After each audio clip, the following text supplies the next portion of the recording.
Doctor ortho Ayurvedic oil and capsule. अब दर्द भी घुटने टेकेगा। पश्चिम बंगाल दौरे पर छत्तीसगढ़ के मुख्यमंत्री विष्णुदेव साय 4 विधानसभा क्षेत्रों के नामांकन कार्यक्रम में लिया हिस्सा। सीएम साय ने कहा, बंगाल में बदलाव की लहर। यूपी एटीएस को मिली बड़ी सफलता। पाकिस्तानी हैंडलर के निर्देश पर काम करने वाले गिरोह का भांडाफोड़। एटीएस ने लखनऊ से 4 आतंकियों को किया गिरफ्तार। सोशल मीडिया पर संचालित कर रहे थे देश विरोधी गतिविधियां। लखनऊ सहित कई शहरों में थी विस्फोट करने की तैयारी। कानपुर में कोडीन सिरप की अवैध तस्करी के बहुचर्चित मामले में पुलिस को मिली बड़ी सफलता। 25,000 का इनामी आरोपी शिवंग अग्रवाल गिरफ्तार। लंबे समय से गिरफ्तारी से बचने के लिए लगातार बदल रहा था लोकेशन। 42 करोड़ की अवैध सप्लाई का खुलासा। धनबाद रेल मंडल की बड़ी उपलब्धि। धनबाद रेल मंडल बना देश का नंबर 1 कमाऊ मंडल। माल ढुलाई में अव्वल धनबाद रेल मंडल। धनबाद रेल मंडल ने 194.73 मिलियन टन कोयले की ढुलाई कर नया कीर्तिमान स्थापित किया।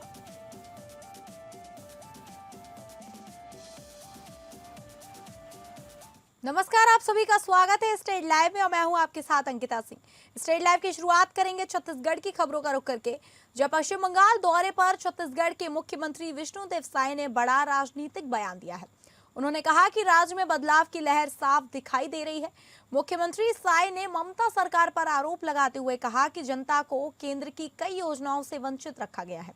साथ ही कानून व्यवस्था, महिला सुरक्षा और रोजगार के मुद्दों पर भी सवाल उठाए। उन्होंने झारग्राम सहित 4 विधानसभा क्षेत्रों में नामांकन कार्यक्रमों में हिस्सा लिया। इस दौरान भारी जन सैलाब उमड़ा, जिसे उन्होंने जन समर्थन का संकेत बताया। मुख्यमंत्री ने दावा किया कि जनता बदलाव चाहती है और इस बार पश्चिम बंगाल में भाजपा सरकार बनने जा रही है।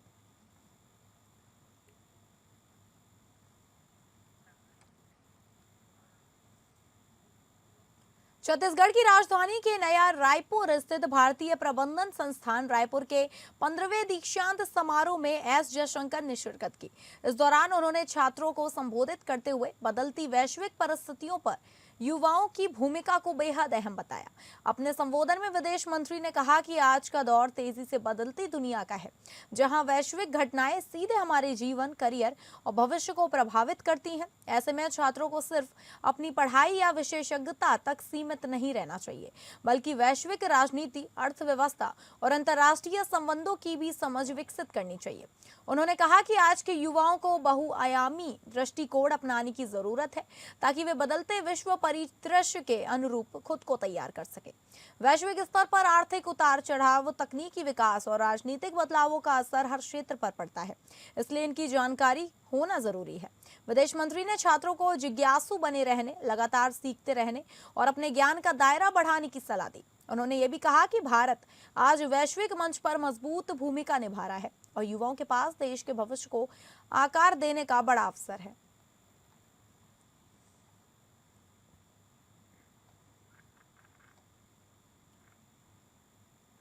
उप मुख्यमंत्री अरुण साव ने खल्लारी में मां खल्लारी और भक्त माता कर्मा की श्रद्धा भाव से पूजा अर्चना कर समस्त प्रदेशवासियों के लिए खुशहाली एवं समृद्धि की प्रार्थना की।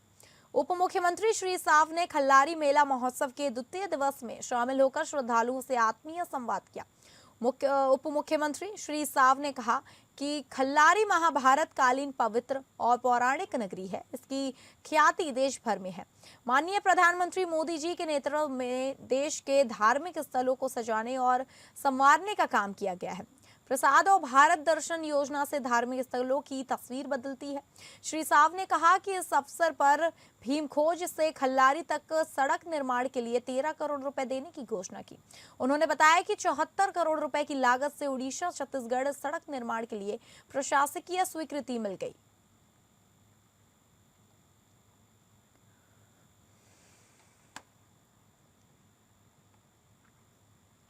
भारतीय जनता पार्टी के प्रदेश महामंत्री डॉक्टर नवीन मार्कंडे ने कांग्रेस नेताओं पर बड़ा आरोप लगाया। नितिन मार्कंडे ने कहा कि कांग्रेस पार्टी अपराध को बढ़ावा देने वाली और अपराधियों को संरक्षण देने वाली पार्टी बन गई है। कांग्रेस के पदाधिकारियों द्वारा आरंग विधानसभा क्षेत्र के ग्राम पंचायत गोड़ी की शासकीय जमीन को अवैध रूप से कांग्रेस के ही पदाधिकारियों के नाम से खरीदी बिक्री के जाने के सामने आए मामलों को लेकर डॉक्टर मार्कंडे ने कहा कि शासकीय भूमि का अवैध रूप से खरीदी बिक्री करना एक अपराध की श्रेणी में आता है।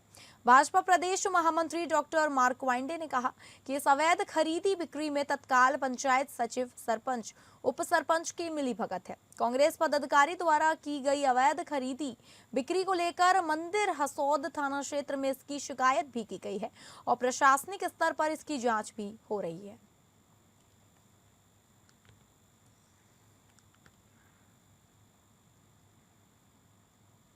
छत्तीसगढ़ में कैबिनेट द्वारा धर्मांतरण के कुचक्र को रोकने के लिए प्रस्तावित धर्मांतरण विधेयक को लेकर अब सामाजिक संगठनों का समर्थन भी सामने आने लगा है। रायपुर में सर्व साहू समाज द्वारा एक प्रेस वार्ता आयोजित की गई, जिसमें समाज के पदाधिकारियों ने इस विधेयक का खुलकर समर्थन किया। इस दौरान समाज के प्रतिनिधियों ने छत्तीसगढ़ के मुख्यमंत्री विष्णुदेव साय का आभार व्यक्त करते हुए कहा कि इस कानून के लागू होने से धर्मांतरण की घटनाओं पर रोक लगेगी। उनका मानना है कि समाज के कुछ भटके हुए लोग इस कानून के जरिए घर वापसी की ओर लौटेंगे। सर्व साहू समाज ने यह भी कहा कि वे अपने समाज के लोगों के बीच जाकर इस कानून के प्रति जागरूकता फैलाएंगे, ताकि कोई भी व्यक्ति भ्रम या फिर दबाव में आकर धर्मांतरण न करे।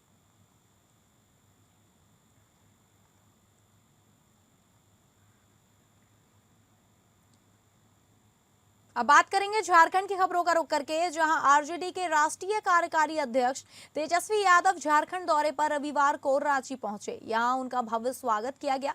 इस दौरान राज्य के सभी जिलों से आए कार्यकर्ताओं की भीड़ उमड़ी। रांची स्थित राष्ट्रीय जनता दल कार्यालय में झारखंड प्रदेश प्रभारी और पूर्व केंद्रीय शिक्षा मंत्री जयप्रकाश नारायण यादव ने आरजेडी के कार्यकारी अध्यक्ष तेजस्वी यादव के झारखंड दौरे को लेकर हमारे संवाददाता तृप्ति सिंह से बातचीत के बीच राज्य में महागठबंधन के अंदर दरारों की अफवाह पर अपनी प्रतिक्रिया व्यक्त की। उसी दौरान उन्होंने मुख्यमंत्री हेमंत सोरेन को मिले जेडीयू के ऑफर पर भी बड़ा बयान दिया। हमारे बीच इस वक्त झारखंड प्रदेश आरजेडी के प्रभारी और पूर्व केंद्रीय शिक्षा मंत्री जयप्रकाश नारायण यादव जी हैं। माननीय तेजस्वी प्रसाद यादव जी राष्ट्रीय जनता दल के राष्ट्रीय कार्यकारी अध्यक्ष बनने के बाद पहली बार जो झारखंड प्रदेश आ रहे हैं। कार्यकर्ताओं में भारी उत्साह है, नेताओं में भारी उत्साह है और बड़ी तैयारी हो रहा है। महासम्मेलन होगा, उनका अभिनंदन होगा और पार्टी को कैसे संगठित होकर के मजबूत किया जाए, संगठन को मजबूत किया जाए, धारदार बनाया जाए और इस पर जो विस्तार से चर्चा होगी और फिर जो दिशा निर्देश करने का काम करेंगे। बड़े जद्दोजहद के बाद जो संघर्ष के साथ आदरणीय लालू प्रसाद यादव जी ने इस पार्टी का निर्माण किया है, जो सिद्धांत और विचार वाली पार्टी है। हम सेकुलरिज्म में विश्वास करते हैं, हम सोशल जस्टिस में विश्वास करते हैं, हम समाज के सब वर्ग को जोड़ के चलने वाले हैं, किसी को छोड़ के और तोड़ के चलने वाले नहीं हैं। लेकिन हम झारखंड प्रदेश में राष्ट्रीय जनता दल को विस्तारित करेंगे। इसी के लिए माननीय विपक्ष के नेता और राष्ट्रीय जनता दल के राष्ट्रीय कार्यकारी अध्यक्ष माननीय तेजस्वी प्रसाद यादव जी झारखंड आ रहे हैं। हम क्यों दूसरे के बातों में अपने को हम इन्वॉल्व करें और समय बर्बाद करें। हमारा महागठबंधन चट्टानी एकता के साथ है। चलिए ठीक है, तो सुना आपने किस तरीके से गठबंधन चट्टानी एकता के साथ है, ये कहना है पूर्व केंद्रीय शिक्षा मंत्री और राजद के झारखंड प्रदेश प्रभारी यहाँ पर जयप्रकाश नारायण प्रसाद जी का, जो कि फिलहाल ये महागठबंधन में तकरार की खबरों से सीधे न काटते नजर आए। वहीं सरयू राय के बयान पर भी उन्होंने प्रतिक्रिया देते हुए कहा कि महागठबंधन एकजुट है। फिलहाल हमारे सहयोगी दीपक के साथ एपीएन न्यूज से मैं तृप्ति राजेश, नमस्कार। अब खबर धनबाद से है, जहां जमशेदपुर से जदयू विधायक सरजू राय धनबाद पहुंचे और भूसधान प्रभावित क्षेत्र का दौरा किया। स्थानीय लोगों से मिलने के बाद उन्होंने भारत कोकिंग कोल लिमिटेड की व्यवस्था पर नाराजगी जताई और स्थानीय लोगों को आश्वासन दिया कि सरकार पर दबाव डालकर पीड़ितों की मदद करे। बिजली और पानी की समुचित व्यवस्था न होने पर उन्होंने नाराजगी जताई।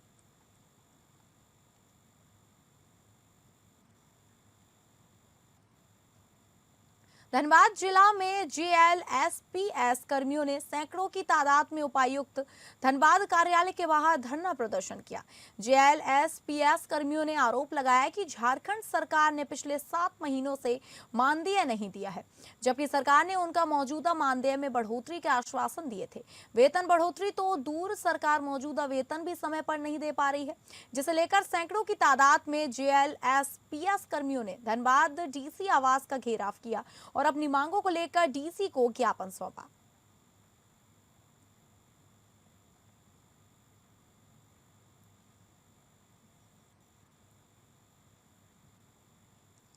मंडल रेल प्रबंधक कार्यालय धनबाद में शनिवार को आयोजित पत्रकार सम्मेलन में मंडल रेल प्रबंधन अखिलेश मिश्र ने वित्तीय वर्ष 2025-26 के दौरान धनबाद रेल मंडल की उपलब्धियों और प्रदर्शन की विस्तृत जानकारी साझा की।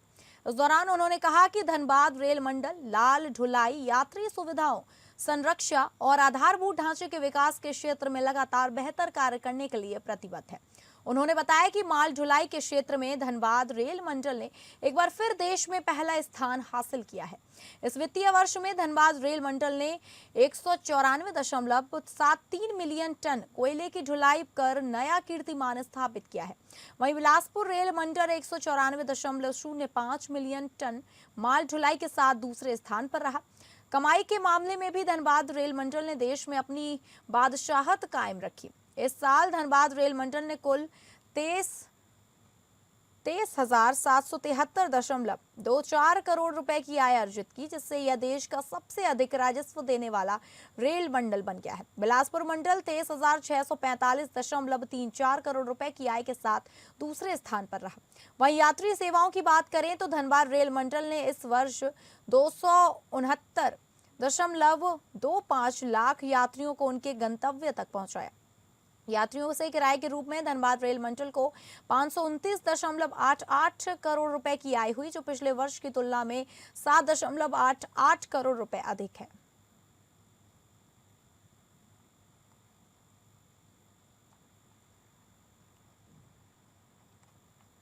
राजधानी रांची में एलपीजी गैस सिलेंडर की किल्लतों के बीच उपायुक्त सह जिला दंडाधिकारी मंजुनाथ भजंत्री के निर्देश पर अवैध गैस सिलेंडर की कालाबाजारी, भंडारण और रिफिलिंग की गतिविधियों पर सख्त नजर रखी जा रही है।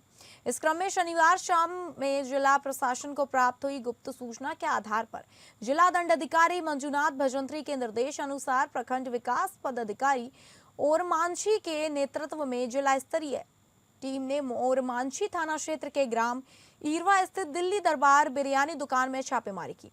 इस दौरान दुकान से 9 व्यवसायिक गैस सिलेंडर बरामद किए गए, जिनका वजन 19.02 किलोग्राम था। इनमें से 6 सिलेंडर सील हुए थे। तो वहीं इस बारे में दुकान संचालक से पूछताछ में पता चला कि ये सिलेंडर ग्राम थाना ओरमांझी के एक बिचौलिए द्वारा वैगनआर कार से लाए गए थे, जिसके बारे में बिचौलिए द्वारा अवैध रूप से रिफिलिंग कर इन सिलेंडरों की बिक्री की जा रही थी और बिक्री से प्राप्त मुनाफे में हिस्सेदारी दी जा रही थी। इसके अलावा बरामद सिलेंडरों के संबंध में स्वतंत्र साक्षी की अनुपलब्धता के कारण साथ गए चौकीदार को साक्षी मानते हुए विधिवत जब्ती सूचना तैयार कर सभी सिलेंडर जब्त कर लिए गए। उधर जब्ती सूचना के आधार पर गिरफ्तार व्यक्ति की निशानदेही पर आरोपी के घर पर घेराबंदी कर छापेमारी की गई। आरोपी अपने घर से फरार पाया गया। बरामद सभी सामग्री की भी विधिवत जब्ती सूचना सूची तैयार कर जब्त कर ली गई। बहरहाल अवैध रूप से व्यावसायिक गैस सिलेंडरों का भंडारण, रिफिलिंग एवं बिक्री करने वाले फरार आरोपी की तलाश जारी है।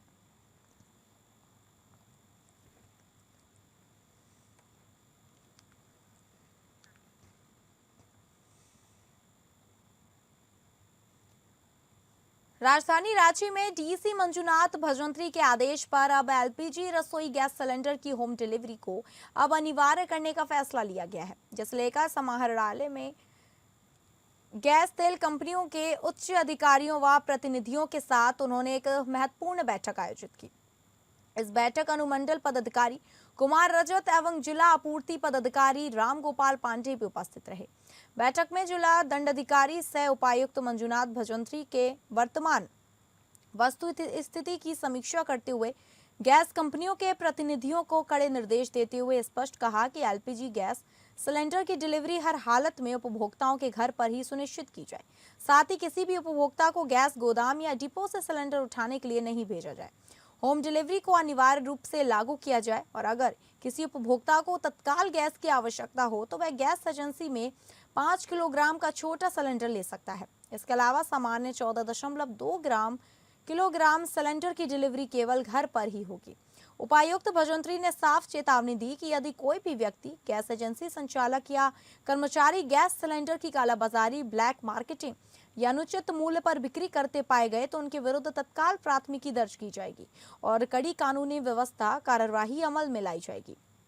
जिले के वरिष्ठ पदाधिकारी इस मामले की लगातार मॉनिटरिंग कर रहे हैं। बहरहाल गैस गोदामों में अनावश्यक भीड़ को नियंत्रित करने के लिए कुछ स्थानों पर पुलिस बल एवं मजिस्ट्रेट की तैनाती के निर्देश भी दिए गए हैं।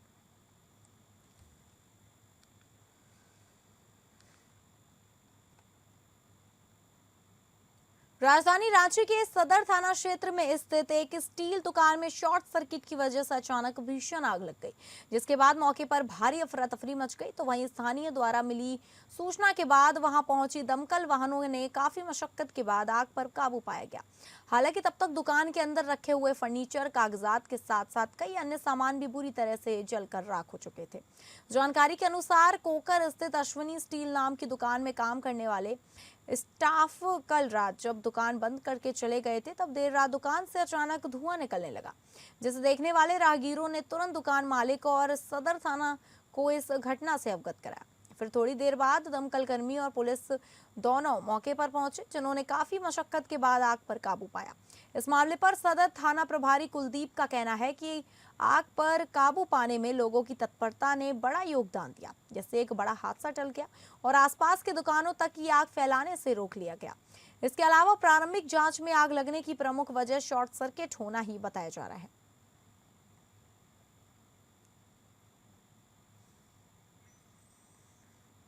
जहां उत्तर प्रदेश एटीएस को बड़ी सफलता मिली है, एजेंसी ने 4 ऐसे आतंकियों को गिरफ्तार किया है जो देश में आंतरिक माहौल को बिगाड़ने की तैयारी में लगे हुए थे।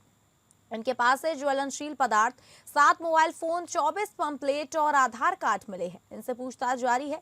गैस सिलेंडर और ट्रकों में आगजनी कर दहशत फैलाने की साजिश रची जा रही थी। आरोपियों ने कुछ स्थानों पर छोटी आगजनी की घटनाएं भी की हैं। एटीएस ने गिरोह के मुख्य सदस्य साकिब को शिकंजे में ले लिया है। गिरोह का मुख्य सरगना साकिब निवासी मेरठ का बताया जा रहा है। साकिब अपने धंधे की आड़ में आतंकी पाकिस्तान हैंडलर के संपर्क में रहकर सोशल मीडिया पर देश विरोधी गतिविधियों को संचालित कर रहा था।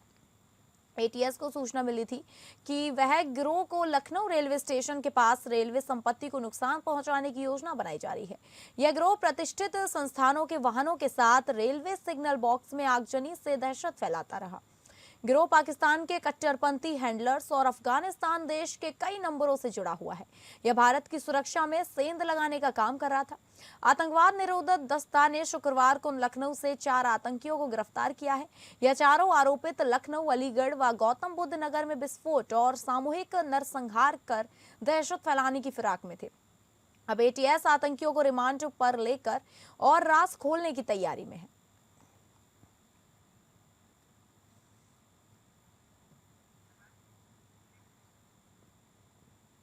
कानपुर में कोडीन युक्त कफ सिरप की अवैध तस्करी के बहुचर्चित मामले में पुलिस को बड़ी सफलता मिली है। पुलिस ने 25,000 रुपए के इनामी आरोपी शिवम अग्रवाल को गिरफ्तार कर लिया है।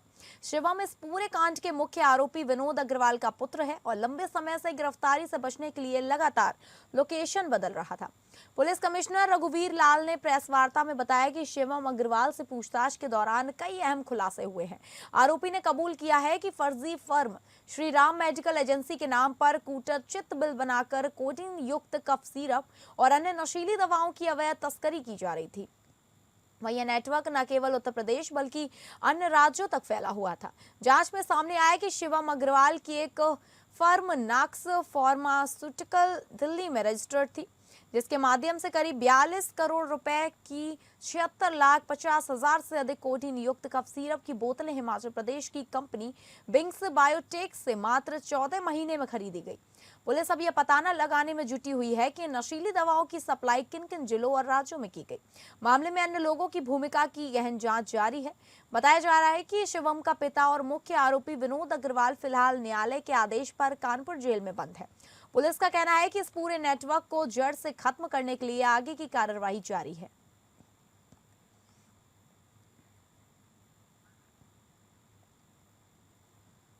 कानपुर के बहुचर्चित अवैध किडनी ट्रांसप्लांट कांड में एक बड़ा और चौंकाने वाला खुलासा सामने आया है।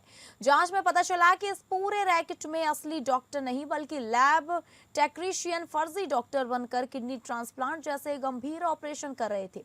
आरोपी सफेद कोट पहनकर खुद को डॉक्टर बताते थे और मरीजों और उनके परिजनों को धोखे में रखकर ये अवैध काम करते थे। शुरुआती जांच में सामने आया है कि यह गिरोह लंबे समय से सक्रिय था और गरीब और मजदूर लोगों को निशाना बनाकर उनके अंगों की अवैध खरीद फरोख्त करता था। इस मामले में अब तक 8 लोगों की गिरफ्तारी हो चुकी है और पुलिस पूरे नेटवर्क की गहराई से जांच में जुटी हुई है। इसके साथ ही अन्य आरोपियों की पहचान कर उन्हें पकड़ने की कोशिश लगातार जारी है। इसी पूरे मामले पर ज्यादा जानकारी के लिए हमारे संवाददाता कुणाल सिंह ने बात की है।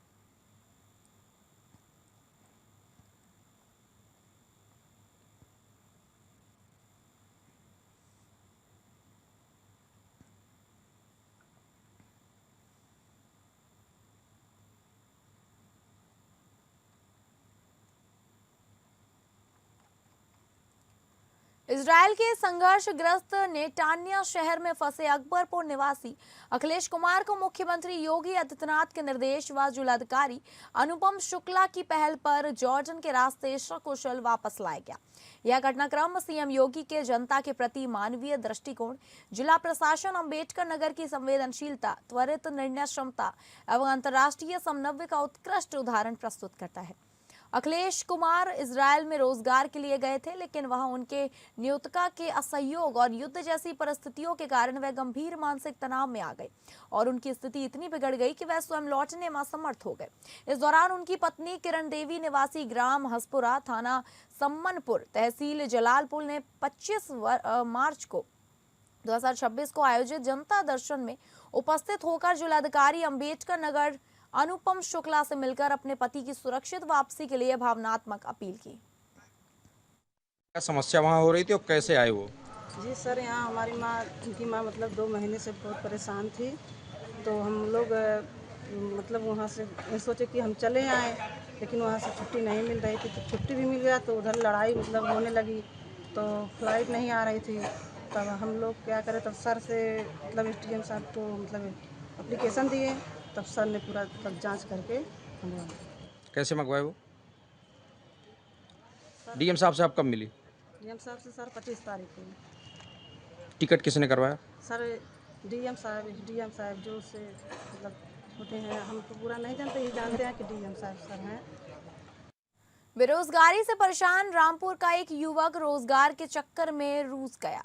वह लोहे का कारीगर था और वेल्डिंग का काम जानता था, लेकिन उसे नहीं पता था कि वह लोहे के काम के लिए नहीं बल्कि उसे जबरन युद्ध क्षेत्र में लड़ने के लिए भेज दिया जाएगा। युद्ध क्षेत्र से उसने घर वालों को फोन भी किया और मदद की गुहार लगाई, लेकिन कहीं सुनवाई ना हुई और आखिर युद्ध में लड़ते हुए वह मारा गया और उसका शव भारत भेज दिया गया।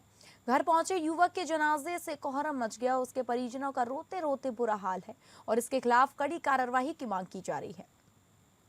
दरअसल रामपुर के एक साधारण परिवार का बेटा शावेज बेहतर रोजगार की तलाश में रूस गया था, लेकिन किस्मत उसे ऐसी जगह लेकर गई जहां से वह जिंदा वापस नहीं लौट सका। करीब 9 महीने पहले 22 वर्षीय शावेज अपने परिवार का सहारा बनने के इरादे से रूस गया था। वे वहां स्टील फर्नीचर का काम करने लगा। घर वालों को उम्मीद थी कि शावेज विदेश में काम करके उनकी आर्थिक स्थिति सुधार देगा, लेकिन रूस पहुंचने के महज 2 महीने बाद ही हालात बदल गए। आरोप है कि उसे जबरन रूस की सेना के साथ युद्ध क्षेत्र में भेज दिया गया। परिवार का कहना है कि शावेज ने फोन पर बताया था कि उसे मजबूरी में युद्ध क्षेत्र में जाना पड़ रहा है और वह वापस आना चाहता है, लेकिन उसके पास कोई रास्ता नहीं था। इसी बीच युद्ध के दौरान शावेज को गोली लग गई, जिससे उसकी मौत हो गई। यह खबर जैसे ही परिवार तक पहुंची, घर में मातम छा गया। माता पिता और परिजन गहरे सदमे में हैं। आज शावेज का पार्थिव शरीर रूस से दिल्ली एयरपोर्ट लाया गया, जहां से शव को रामपुर लाया गया, जहां पूरे गाँव में शोक का माहौल है। पैसों का हुआ 1,00,000 साढ़े चार हजार रुपये 3,500 रुपये रोज मिले करे है नगद। फिर किसी ने बहकाया हम तुम्हें इतने सैलरी देंगे, 50 लाख रुपए की सैलरी देंगे, 22 लाख रुपए तुम्हारे खातों में डालेंगे। हमारे बेटे ने हमें न बताया, हमसे जिक्र ना करा के मैं हुआ जा रहा हूँ। घर से आधार कार्ड मंगा के सब उनने अपना हुआ का खाता खुलवाया। छोटे भैया से फोटो खिंचवा के मंगा, उसे भी ना बताया मैं तुम्हारे खाता खुलवा रहा हूँ। और भैया उसे भी ना बताया। जब 8-10 दिन हो गए हैं, 8-10 दिन के बाद बता रहा बेटा अपने पापा को, पापा मैंने ऐसे करा। एक लड़का हल्द्वानी कहा, वो भी बता रहा, कभी वो बता रहा कभी ये बता रहा। फिर इसके पापा बोले सही बताओ बात। तो फिलहाल इस स्टेट लाइव में बस इतना ही। नमस्कार।